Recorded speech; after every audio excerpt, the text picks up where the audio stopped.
চাচা কিসে জানো ওই নিজ স্কুটে কুত্তা মুত্তা ধরা পড়েছে, তুমি যেন যায় না। 144 ধারা জারি পড়েছে। আরে পাগল তুই যা, সে আমি পরে বুঝবানে।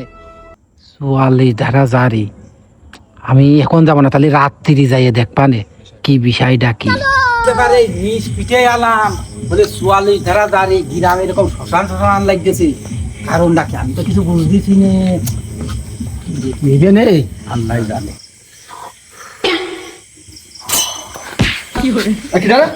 ডিউটি করতে এসে সারাদিন শুধু ঘুমাস, বাড়ি কি করিস? স্যার আপনি মনে হচ্ছে জায়গাছিলেন। কালকেই তোর পোস্টিং করে দেবো বান্দরবান, রাত পার হতে দিস।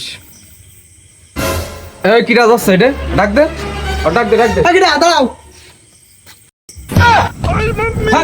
আমি আমি এই এত রাত্রি এলাকায় কি করে বেড়াচ্ছিস? হ্যাঁ স্যার, এই গ্রামে বলে 44 ধারা জারি চলতেছে, তা আমি তো সেটা দেখিনি, সেটা কিরকম তাই দেখতে আইছি।